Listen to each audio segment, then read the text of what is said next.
ये सूरज है सबसे छोटा। एक आकाशगंगा में कई सूरज होते हैं, सबसे छोटा ये सूरज है। इस सूरज का जरा सा ग्रह 13वां लाखवां हिस्सा पृथ्वी है, और इस पृथ्वी पे 97 राष्ट्र, 97 देश, और उसमें अपना देश और पराया देश, फिर अपना राज्य और पराया राज्य, अपना तहसील और पराया तहसील, अपना मोहल्ला और पराया मोहल्ला, अपना घर और पराया घर। ऐसा मनुष्य की खोपड़ी में रेखाएं घुस गई। सत्य में ऐसा कुछ नहीं है, सत्य स्वरूप परमात्मा में ऐसा कुछ नहीं है। अपना देश पराया देश वहां नहीं है। पृथ्वी से 13 लाख गुना बड़ा है सूरज ये, और ये सबसे और सूरजों से छोटे में छोटा है आकाशगंगा में। और ऐसी आकाशगंगाएं कई हैं, और वो जो सूरज है ये अपना, इसी से हम लोग जुड़े हैं। वो सूरज वहां ठंडा हो जाए तो हम लोग कहने को भी नहीं बचेंगे कि सूरज ठंडा हो गया, मर जाएंगे हम। सूरज की हीट से टेम्परेचर हमारा टिका है। सूरज 2 घंटे एकदम फुल हड़ताल कर दे, बादल आ जाते हैं भले, लेकिन फिर भी उसके किरण काम देते हैं। एकदम ओझल हो जाए 2 घंटे के लिए, राम बोलो भाई राम हो जाए। तो सूरज से हम जुड़े हैं, हम माना ये शरीर जुड़ा है, लेकिन ये सूरज और शरीर सब नाश हो जाए फिर भी हमारा नाश नहीं होता। ये देश देशांतर लोक लोकांतर सब रसातल में चले जाए फिर भी हमारे वास्तविक स्वरूप का कभी कुछ बिगड़ता नहीं। एक सृष्टि तो क्या, ऐसी करोड़ सृष्टि और पैदा हो जाए तो भी उस परब्रह्म परमात्मा में कोई बढ़ोतरी नहीं होती, और ये सब सृष्टियां विनष्ट हो जाए तो भी उस चैतन्य वपु में, चैतन्य शुद्ध ब्रह्म में कोई घटोती नहीं होती। पूर्ण है, पूर्णमदः पूर्णमिदम्, और वो है अपना आत्मा, और उसका अनुभव करना है। कितना बड़ा है। लोक लोकपाल ब्रह्मा विष्णु महेश, ये तो हम लोगों की सृष्टि के हैं, औरों की सृष्टि के और भगवान है। जैसे हमारे देश के हमारे प्रेसिडेंट, हमारे प्राइम मिनिस्टर, हमारे राज्य के हमारे सीएम चीफ मिनिस्टर, हमारे जिला के हमारे कलेक्टर, हमारे तहसील के हमारे मामलतदार, हम लोगों की कल्पना है ना।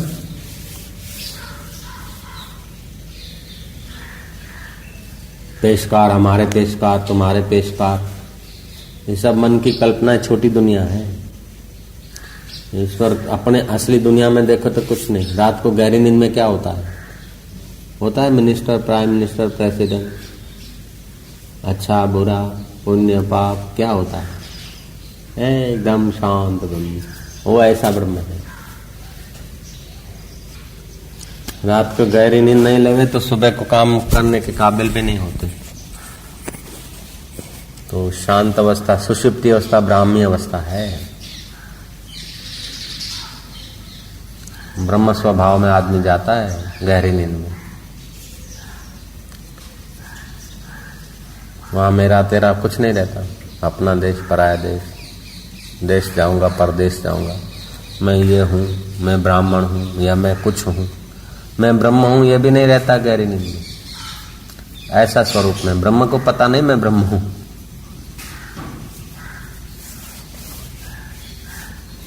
मैं ब्रह्म हूं, ये साधक के लिए अभ्यास करने का है। सिद्ध को तो यह भी नहीं करना पड़ता कि मैं ब्रह्म हूं।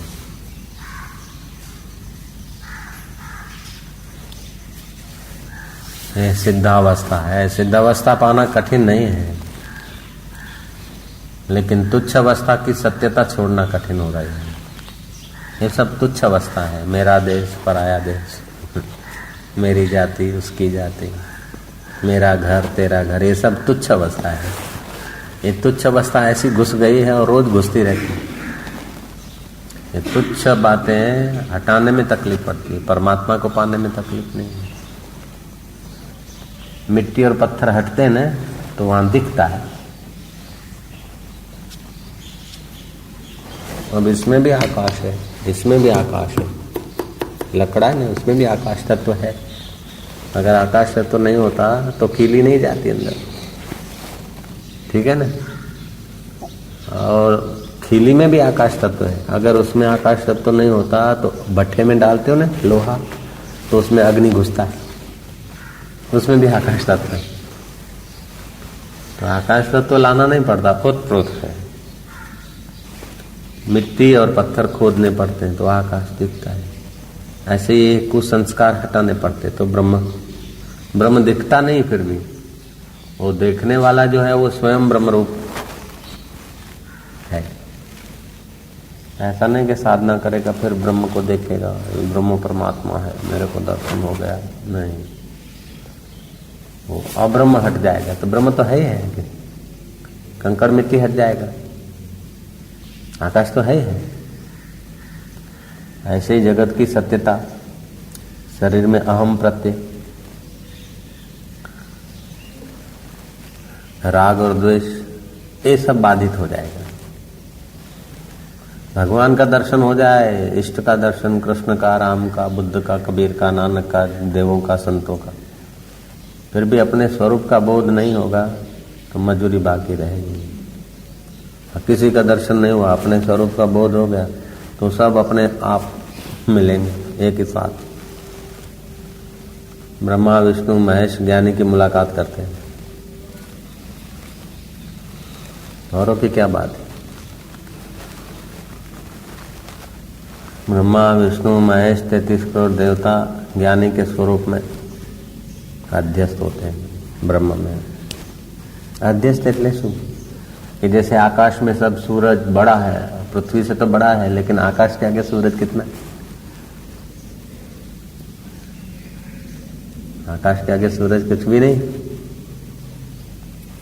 ऐसे ही आत्मा जो है इतना व्यापक है हम लोगों का कि आकाश भी कुछ नहीं। ऐसे हम लोग हैं, लेकिन मान बैठे अपने को शरीर। हम अगर उधर नहीं होते, सूरज के भी आगे हम नहीं होते तो सूरज के आगे का हिस्सा नहीं दिखता। हम वहां भी हैं, हमारे साधन छोटे हैं इसलिए दिखता है, कम दिखता है आँख, लेकिन जो भी दिखता है ना वहां पहले हमारा चैतन्य वपु सत है, हम हैं। लोकांतर के जहां भी कल्पना करते, जो मन की कल्पना में आता है वो, उसके पार भी हम हैं। ब्रह्मा में भी हम हैं, विष्णु जी में भी हम हैं, शिव जी में भी हम हैं। ऐसा है वास्तव में।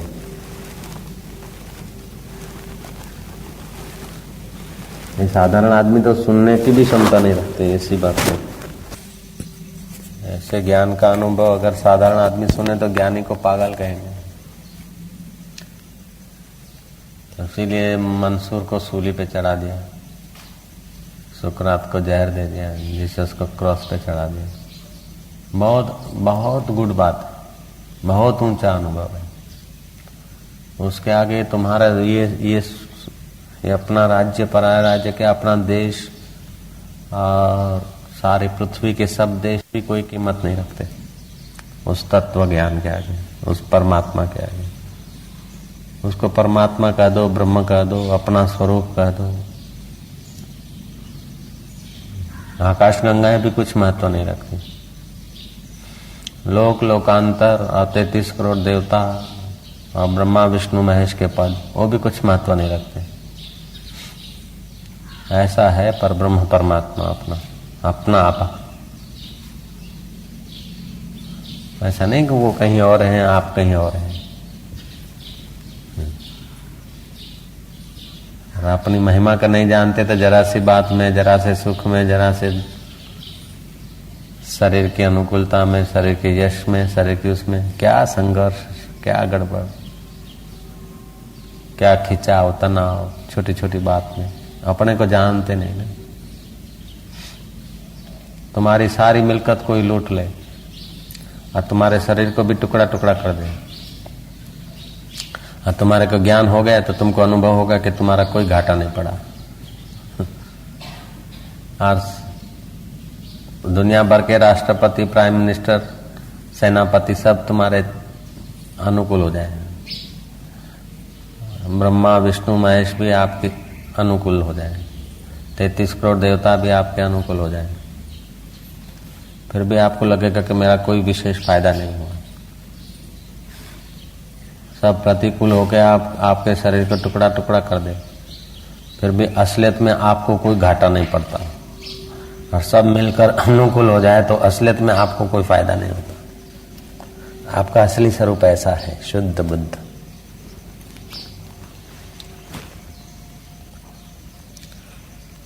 ज्ञान हो जाए तो फिर लगेगा माया मेघो जगन नीरम, माया रूपी मेघ, जगत रूपी नीर, वर्षते यथा तथा, महाकाशति का हानि लाभम अपि का विद्यते।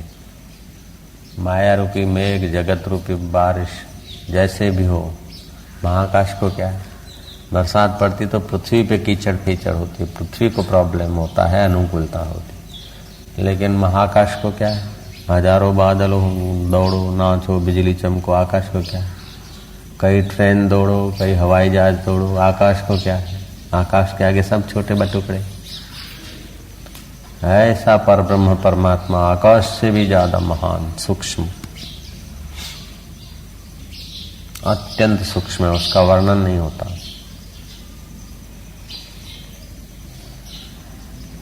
ये आंखें से जो दिखता है उससे भी सूक्ष्म ढंग से मन से दिखता है, और वो मन भी उसको नहीं देख सकता।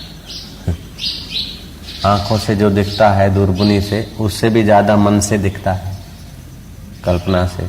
स्वर्ग की कल्पना तो आंखों से नहीं होती ना, वैकुंठ की, तो उससे भी वो सूक्ष्म है, जो मन से भी नहीं दिखता, बुद्धि से भी नहीं दिखता। दुनिया भर के सब विज्ञानी, सब बुद्धिमान व्यक्तियों की बुद्धियां सोच सोच के खत्म हो जाए, ठहर जाए, आगे रास्ता न मिले, वहां से ब्रह्म ज्ञान शुरू होता है। दुनियाना બધા જે દોડિયા કાઢ્યાના વિજ્ઞાનીઓ છે, એમની બુદ્ધિઓ બધી વાપરીને છેલ્લી અણી આવીને ઊભી રહે કે હવે કઈ સમજાતું નથી। तो वहां से वेदांत का श्री गणेश होता है, वहां से स्वरूप का श्री गणेश होता है। ऐसा आविष्कार किया है भारत के महापुरुषों ने कि हद हो गई। आ તમારા જે કાળિયા ધોળિયા જે વિજ્ઞાનીઓ છે અત્યારે છે ને બીજા જે બનશે, એ બધાની બુદ્ધિઓ રિસર્ચ કરી કરીને આઈન્સ્ટાઈન જેવા બધા હજારો માણસ, આઈન્સ્ટાઈન થી 1000 ગણા બીજા ચતુર માણસ આવી જાય, અને બધા જ પ્રયત્નો કરે આત્માને શોધવાના સાધનોથી, યંત્રોથી। એ બધાની બુદ્ધિ છેવટે કે હવે કઈ સમજાતું નથી, ત્યાર પછી શ્રી ગણેશ થાય છે વેદાંતનું, ત્યાર પછી આત્માનો દરવાજો આવે છે। ऐसा वो आत्मा सूक्ष्म है, इतना वो महान है।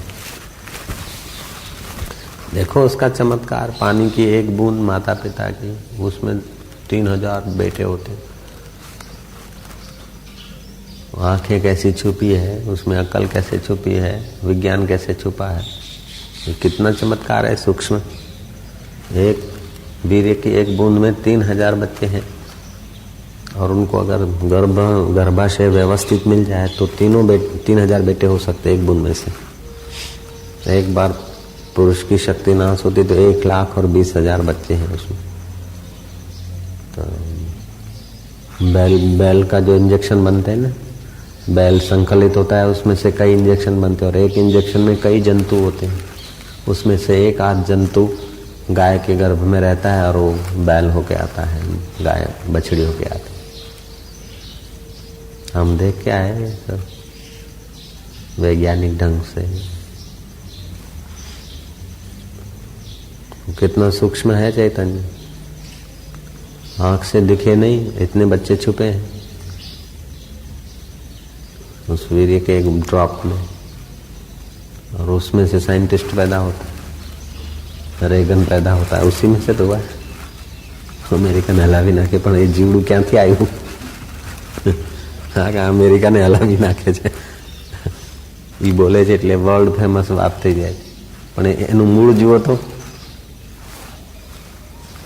जो पिता के शरीर से पसार हुआ उस शरीर के इंद्रिय का मार्ग कितना सूक्ष्म है, वहां से वो पसार हुआ है। बड़े आई एम समथिंग, वही पानी की बूंद रेगन होती है, दौड़ती है, घूमती है, मरवती है, बम बनाती है, क्या करती है, वही हंसती है, रोती है, शादी करती है, महफिल करती है, अखबार बनवाती है, क्या क्या करती है, और वही फिर खाक हो जाती है। और ऐसे तो कई होते रहते रोज। देख लो ईश्वर की लीला, ऐसे तो कई पैदा होके रोज खाक होते रहते, रोज पैदा होते रहते। म्युनिसिपालिटी की बत्ती के नीचे चौमासे की रात में कितने मच्छर, कितने पतंगे पैदा हुए और छटपटा के मर गए। ये तो दुनिया के सब विज्ञानी मिलके भी तो गिन नहीं सकते। म्युनिसिपालिटी की बत्ती के नीचे चौमासे में कितने मच्छर पतंगे पैदा हुए और मर गए, वो नहीं गिन सकते। तो असंख्य जीव पैदा हो जाते, लीन होते, फिर भी उस ब्रह्म में कुछ फर्क नहीं पड़ता।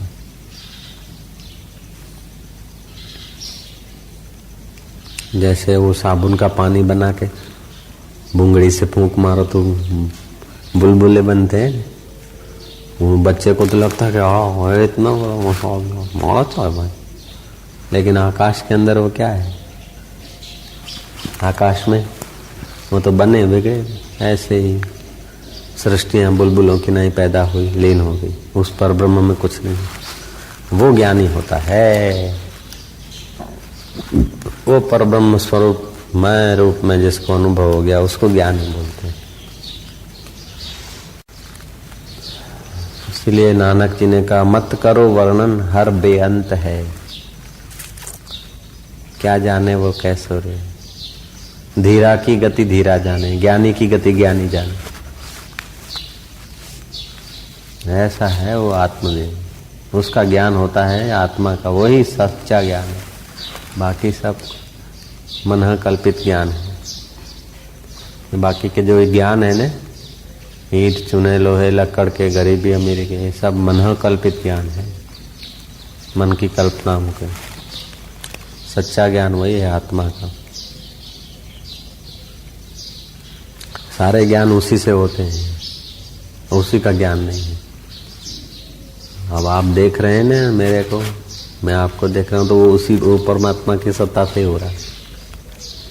आप मन को भी देख रहे हैं, आंख ठीक देखती है कि नहीं देखती है, पीठ पे कीड़ी चल रही है, पैर में मकोड़ा का चलने का कुछ एहसास हो रहा है, सिर में जूं है, एक ही साथ अनुभव हो रहा है। ये जिससे हो रहा है वो मन है, और मन को जो देख रहा है वो आत्मा, और वो इतना व्यापक महान है। तो बोले व्यापक है तो एक शरीर में हो तो सब शरीरों को पता चलना चाहिए? नहीं, एक एक शरीर में अंतःकरण का अहम प्रत्यय है, एक एक शरीर में वो साधन सेट है। जैसे मेरे इस कमरे का फ्यूज उड़ जाए तो पूरे आश्रम का फ्यूज उड़ना कोई जरूरी नहीं, और आश्रम का फ्यूज उड़ जाए तो नगर का फ्यूज उड़ना कोई जरूरी नहीं। अगर नगर का भी फ्यूज उड़ जाए तो फिर तहसील का फ्यूज उड़ना कोई जरूरी नहीं। ठीक है ना? तो विद्युत तत्व तो एक ही है, इलेक्ट्रिसिटी, लेकिन ये फ्यूज अलग अलग है। ऐसे अंतःकरण अलग अलग है, चेतन सत्ता एक है, शरीर अनेक है, शरीर अनेक और अंतःकरण अनेक, उसमें सत्ता एक। घड़े अनेक, कुएं अनेक, लेकिन पानी तत्व एक, अथवा पानी भी खारे खट्टे अलग अलग। आकाश एक, आकाश एक है। ऐसे ही चिदाकाश आत्मा है, वही जीव का वास्तविक स्वरूप है। उसको नहीं जानता, इसीलिए थोड़ा थोड़ा सुख थोड़ा थोड़ा दुख परेशान कर देता है। अपने स्वरूप को नहीं जानते ना, इसीलिए परेशान होते हैं।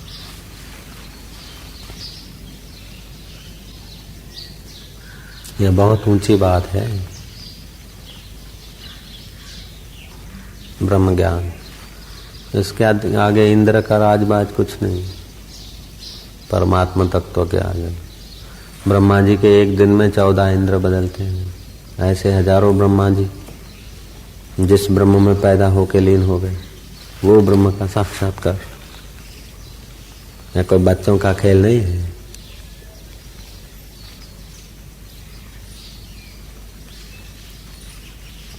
मनुष्य का 1 साल बीतता है तब देवताओं का 1 दिन होता है। ऐसे देवता 100 साल जीते हैं। 365 वर्ष हमारे बीते तब उनका 1 वर्ष, ऐसे 100 वर्ष। 365 वर्ष हमारे बीते तब उनका 1 वर्ष बीतता है देवताओं। ऐसे 100 साल जीते हैं। कितना हुआ जरा कैलकुलेट करो तुम। वो ब्रह्मात्मा अपना आत्मा है।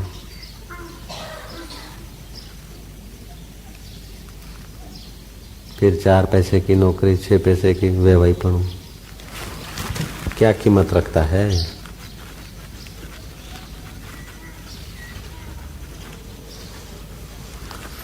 ओम ओम। फिर ये दुनिया क्या कीमत रखती है?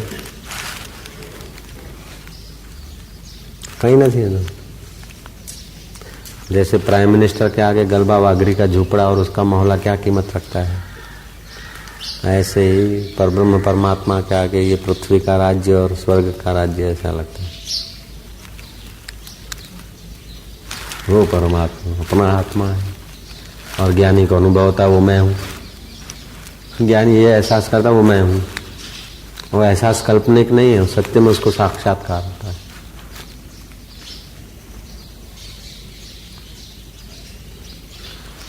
વાઘરીવાળાનું ઝૂંપડું હોય ને તો પેલા ગલબા વાઘરીને મહત્વપૂર્ણ લાગે પોતાનું ઝૂંપડું, પણ રેગનની આગળ એ પ્રોપર્ટી કેટલી ગણાય?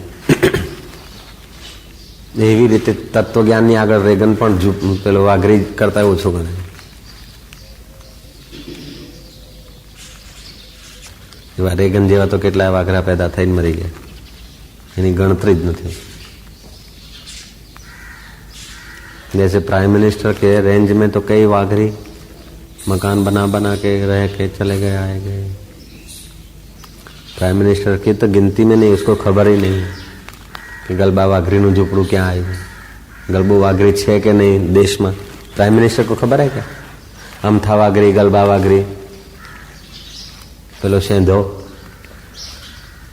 सेंधो वाघरी, अमथो वाघरी, गलबो वाघरी, प्राइम मिनिस्टर को पता है क्या? उनका भी अपना कोई महत्व है, अपना कोई मकान है और वो सरपंच है, उनको कोई पता नहीं प्राइम मिनिस्टर। ऐसे ही ब्रह्म को कोई पता नहीं कितने प्राइम मिनिस्टर हैं, कितने इंद्र है, कितने लोकपाल है, यमराज है, यमपुरिया है, उनका कुछ नहीं। वो ब्रह्म अपना आत्मा है, ज्ञान पाना है। कोई बच्चों का खेल है?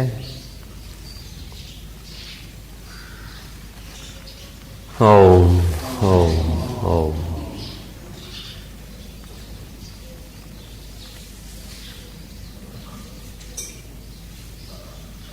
ओम ओम। क्या याद रहता है?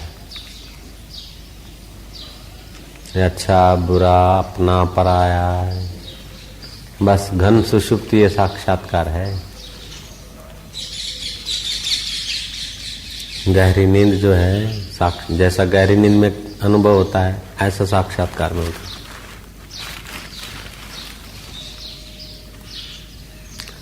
गहरी नींद में तमस है, कुछ पता नहीं चलती, उसमें गुणातीत अवस्था है, इसलिए कुछ सत्यता नहीं दिखती। ऐसा ज्ञान राजा राजपाट छोड़ के जाते थे, फिर भी ज्ञानी गुरु मिले या न मिले ये भी संदेह होता था। कोई कर्म कांडी मिल जाते, कोई योग वाले मिल जाते, कोई विरला तत्व ज्ञानी मिलता है। राजपाट छोड़ने के बाद भी राजाओं को कोई विरला तत्ववेता मिलता है। तत्ववेता तत्व ज्ञान वाले भी जल्दी नहीं मिलते। काशी से पैदल चले थे घाट वाले बाबा, ब्रह्मज्ञानी गुरु की खोज में। तो बद्रीनाथ गए, केदारनाथ गए, गंगोत्री गए, कुछ नहीं, कहीं नहीं मिला। फिर जांच करते करते हरिद्वार में एक जगह पर एक पंजाबी था, वो जब्बा पहनता था, घड़ियाल बांधता था, बुढ़ा था। योग वशिष्ठ की कथा होती थी, 4-5 आदमी सुनते थे और वो ऐसे लेटा लेटा सुनाता था। इतना काशी से पैदल चले, गंगोत्री गए, जमुनोत्री गए, केदारनाथ गए, फिर वापस लौट के हरिद्वार आए। वहां जांच करते करते पता चला कि वो एक है, तत्ववेता। और उनके 2 वचन सुन के ज्ञान हो गया, घाट वाला बाबा हो गए। वो गृहस्थी थे, उनको देख के इनको हुआ क्या, रे ये क्या सुनाएगा, ये क्या ज्ञानी है। घड़ियाल बांधते और बैठ भी नहीं सकते, बुढ़े हैं, लेटे लेटे, खमीस और सलवार पड़ी पंजाबी की। उनसे उनको बात समझ में आ गई, ज्ञान हो गया। कितना कठिन है ज्ञानियों का मिलना, खोजना।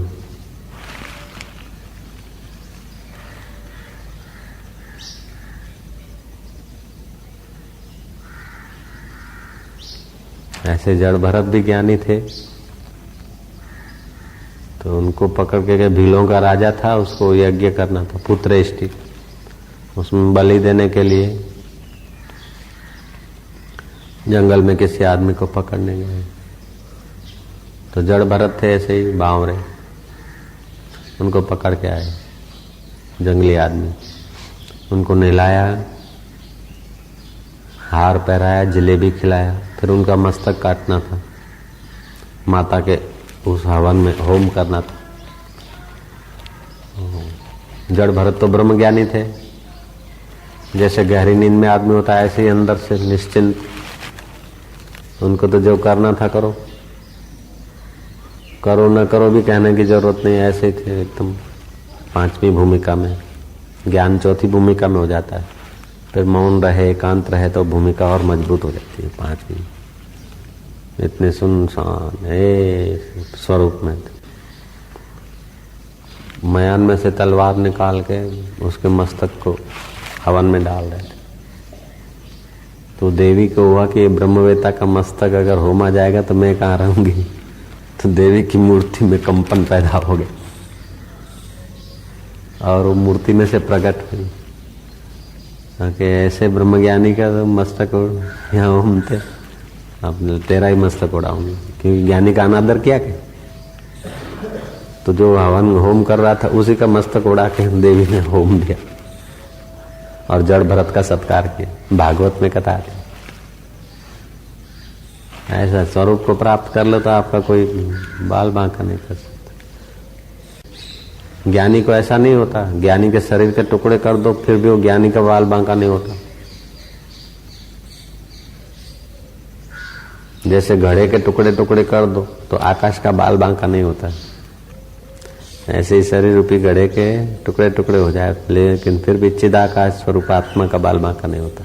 हकीकत में हम लोग वही हैं, हम हैं चिदाकाश स्वरूप। ये भूताकाश है, चित्ताकाश, इससे भी सूक्ष्म चिदाकाश, हम वो हैं। लेकिन मान बैठे, आंखों से देखते हैं, कान से सुनते, मान बैठे हैं अपने को ये गलती हो गई, मैन गलती है चिदाकाश, है हम लोग ब्रह्म। ये आकाश जितना सूक्ष्म है उससे भी सूक्ष्म चैतन्य हम हैं, लेकिन गलती से मान बैठे हैं शरीर अपने को। बचपन में ये संस्कार पड़ते, तू भारती छे, तू हेमी छे, तू शिक्षिका छे, तू ब्रह्मचारिणी छे, तू साध्वी छे। नहीं, तू ब्रह्म है बेटा, तू भारती पारती क्या है, हेमी मेमी क्या है। सूरज चंदा जिसकी सत्ता लेते हैं वो तो है, कई सूरज चंदा तुझी में लटक रहा है, कई देवी देवता तुझी से सत्ता ले रहे हैं, तू वो है।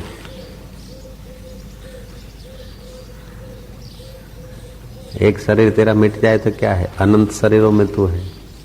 एक सृष्टि तेरी हट जाए तो क्या है, अनंत सृष्टियां हैं तेरी, तो वो है।